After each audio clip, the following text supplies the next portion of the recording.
Atomic Habits by James Clear. The hidden power of tiny changes. Every day, we tell ourselves we'll change, that we'll wake up earlier, exercise more, stop scrolling, start reading, eat better. But change rarely happens overnight. It happens atom by atom. James Clear begins with a simple truth: tiny habits compound like interest. Just as money multiplies through compound growth, your habits multiply through repeated effort.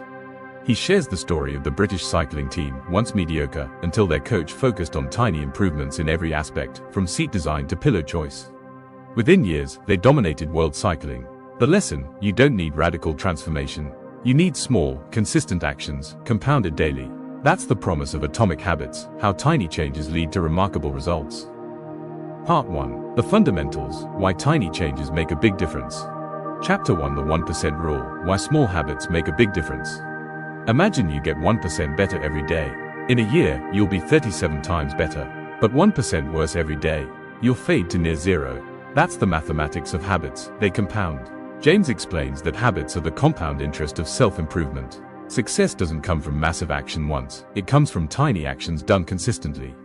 He shares how time magnifies the margin between success and failure. Good habits make time your ally, bad habits make time your enemy. Most people quit because they don't see results quickly, forgetting that progress often hides behind a plateau of latent potential. Like ice melting at 32 degrees Fahrenheit, nothing seems to change until suddenly everything does. Tiny habits don't add up, they multiply. That's why small improvements, consistently applied, can transform your identity over time. Chapter 2. How your habits shape your identity, and vice versa. Every action you take is a vote for the kind of person you wish to become. If you read daily, you're not just reading, you're becoming a reader. If you run every morning, you're becoming an athlete. James Clear argues that the true goal isn't behavior change, it's identity change. Outcomes are what you want. Processes are how you get there. But identity is who you believe you are. Most people focus on outcomes: I want to lose weight. Instead, focus on identity: I want to become a healthy person. Behavior that aligns with identity is effortless. You don't fight to act differently, you act naturally. So, don't ask, what do I want to achieve? Ask instead, who do I wish to become? The secret to lasting change lies in seeing yourself differently. Chapter 3. How to build better habits in 4 simple steps. Every habit, good or bad, follows the same invisible pattern. Cue, craving, response, reward. It's the loop your brain runs every time. You see a cue, like your phone lighting up, you feel a craving, curiosity, you take a response, check it, and you get a reward, dopamine hit. James simplifies this into the 4 laws of behavior change. Make it obvious, so the cue stands out. Make it attractive, so the craving pulls you in. Make it easy, so friction disappears. Make it satisfying, so you want to repeat it. Understanding this loop gives you power. You can design your habits instead of being ruled by them. Habits are not destiny, they are design. And once you master the structure, you can rebuild your entire life, one tiny habit at a time. Part 2. The first law: make it obvious. Chapter 4. The Man Who Didn't Look Right. A nurse walks into a hospital room, glances at a patient, and instantly says, "Something's wrong."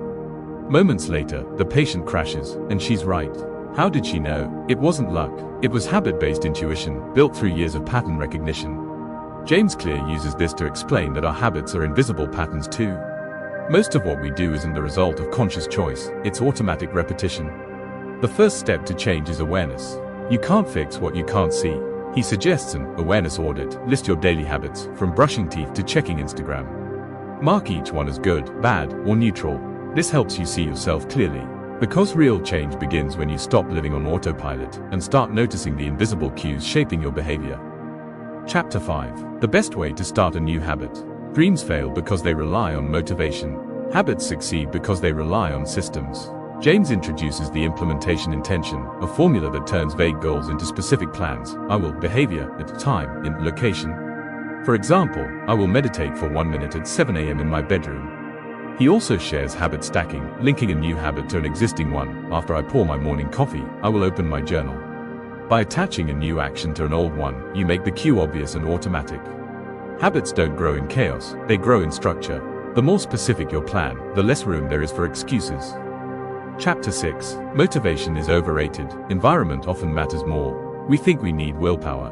But James reminds us, environment is the invisible hand that shapes human behavior. If you keep cookies on the counter, you'll eat them. If you keep books on your pillow, you'll read more. Behavior is a reflection of surroundings, not self-control. He encourages environment design, structure your world so good choices are the default. Want to eat better? Keep fruits visible. Want to study more? Keep your desk clean and your phone away. Want to exercise? Keep your shoes by the door. In short, don't depend on discipline, depend on design. Because it's easier to build new habits in a new environment than to fight old ones in an old space. Chapter 7. The Secret to Self-Control. When scientists studied addicts who overcame relapse, they found something fascinating. They hadn't become stronger, they had stopped exposing themselves to temptation.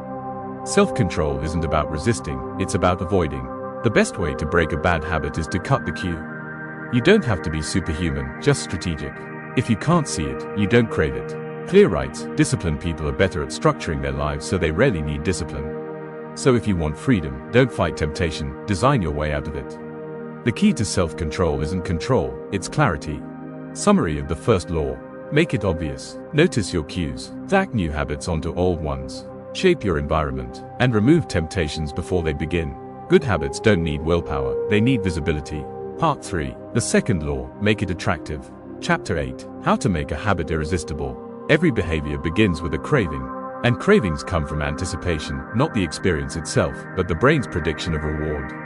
James Clear introduces the concept of dopamine-driven feedback loops. Dopamine spikes before we act, when we expect something rewarding. So if you can make a habit attractive, your brain will naturally pull you toward it. He proposes a strategy called temptation bundling. Pair something you want to do with something you need to do. For example, I'll listen to my favorite podcast only when I go for a walk. I'll drink coffee only after finishing 10 minutes of writing. The goal is to wire pleasure with progress, to make good habits feel rewarding even before results arrive. Because discipline is hard, but desire is easy. If you can make a habit desirable, you'll never need to force it again. Chapter 9. The role of family and friends in shaping your habits. Human beings are herd animals. We copy what's normal around us. James divides our social influence into 3 groups. The close, family and friends. The many, the tribe or community. The powerful, people we admire. If you want to change your behavior, surround yourself with people who embody the identity you want. Want to get fit? Join a group where fitness is culture. Want to read more? Follow readers, talk about books, share what you learn. We imitate those who give us belonging and respect. So the fastest way to change yourself is to join a group where your desired behavior is the normal behavior. Belonging makes habits magnetic. You rise to the level of your tribe, not your goals. Summary of the second law.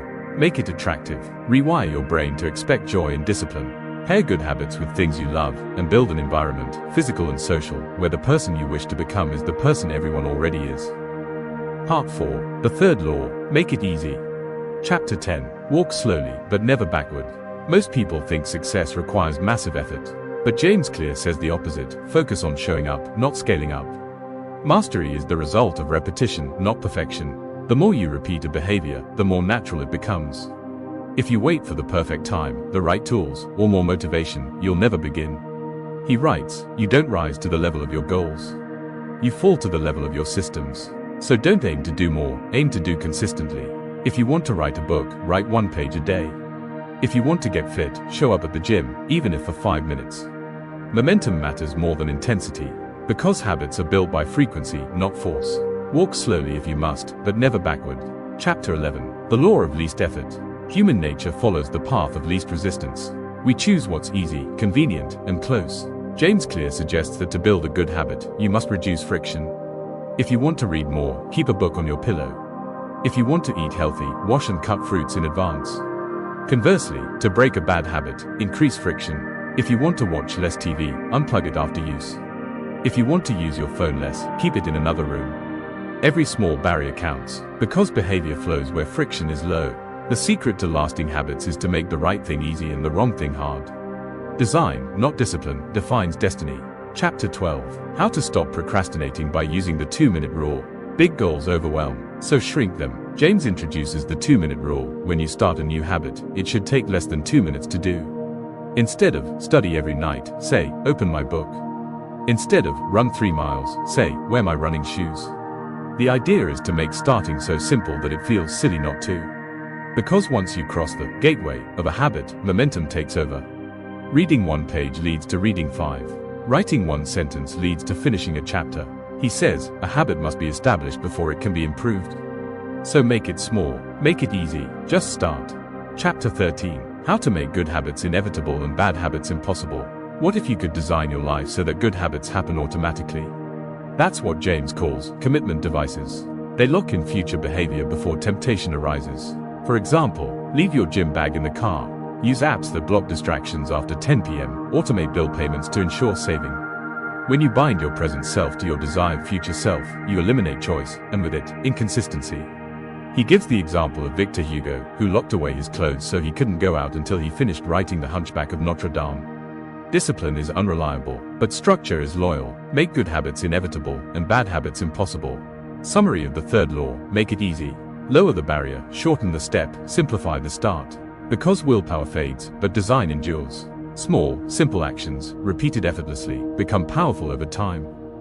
Part 5. The fourth law: make it satisfying. Chapter 14. The Cardinal Rule of Behavior Change. We repeat what feels rewarding, and we avoid what feels painful. It's a simple truth, but one that governs everything we do. James Clear calls this the Cardinal Rule of Behavior Change. What is immediately rewarded is repeated. What is immediately punished is avoided. The challenge is that most good habits have delayed rewards. You go to the gym today, but you see results weeks later. And most bad habits have instant rewards. That sugary snack feels great now, even if it hurts you later. The solution: make good habits immediately satisfying. Use visual trackers. Tick off your habits daily to feel the pleasure of progress. Reward yourself after finishing a task, not someday, but today. Our brains crave closure, not promises. If you can link discipline with delight, you'll never need motivation again. Chapter 15. How to stick with good habits every day. Building habits is not about perfection, it's about momentum. James introduces the "don't break the chain" strategy. Track your habits and aim for streaks. Every tick mark on a tracker gives your brain a mini dopamine hit, proof that progress is real. But what if you miss a day? Simple: never miss twice. One missed workout won't ruin you, but 2 in a row can start a pattern. Consistency isn't about never failing, it's about bouncing back faster than before. So celebrate small wins. Forgive small misses. Because the secret to lasting change isn't intensity, it's continuity. Chapter 16. How an accountability partner can change everything. Habits grow stronger under social pressure. When someone is watching, you rise to your own standards. James introduces the power of accountability partners, someone who expects you to show up. He gives examples of public commitment, people who post their goals or tie real consequences to failure, like donating money if they skip workouts. He writes, "We care deeply about what others think of us, and that can be a powerful tool for discipline." Accountability transforms intention into obligation. You stop relying on "I'll do it later" and start acting like the person you claim to be. So tell someone, join a group, share your goal aloud, because when your word is on the line, your habits follow. Summary of the fourth law: make it satisfying. Reward good habits instantly. Track progress visually. Build streaks. Seek accountability. Because what feels good is what endures. Good habits become permanent only when they feel pleasurable, not punishing. Advanced tactics: how to go from being merely good to being truly great. Chapter 17. The truth about talent, when genes matter and when they don't. Every habit starts equal, but not every person starts the same. Our genes influence what we find easy or hard. Some people are built to sprint, others to endure.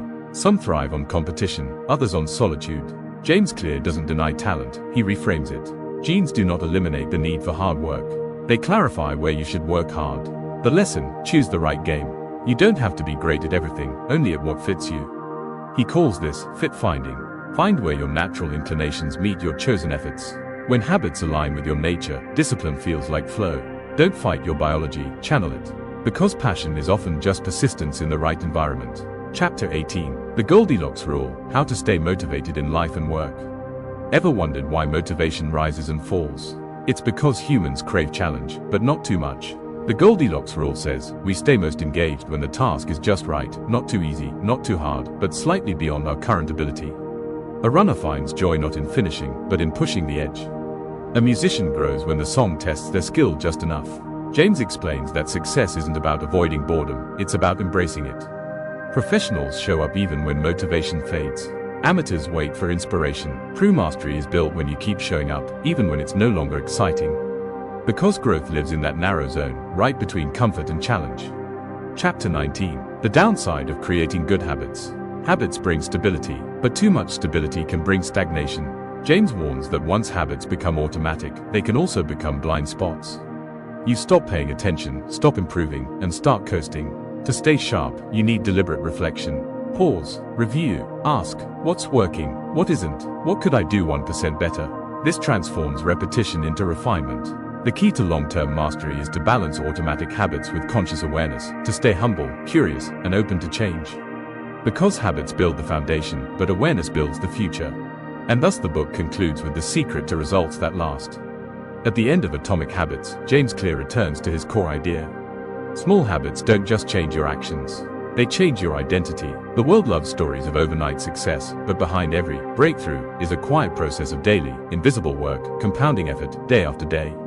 Change is not a finish line. It's a lifestyle. When you master tiny habits, you master time itself, because every small action becomes a vote for the person you wish to become. He writes, be the designer of your world, not merely the consumer of it. The real power of Atomic Habits isn't in what they achieve, but in who they make you, patient, consistent, and unstoppable. So as you close this book, ask yourself, what's one small change you can start today? Not tomorrow, not next week, today. Because success is never a giant leap, it's a quiet rhythm of tiny, invisible steps. If you found value in this summary, take a moment to subscribe to the Billionaire books, where we explore life-changing ideas from the world's most brilliant thinkers. See you with our next book. Until then, keep growing, one page, one habit, 1% at a time.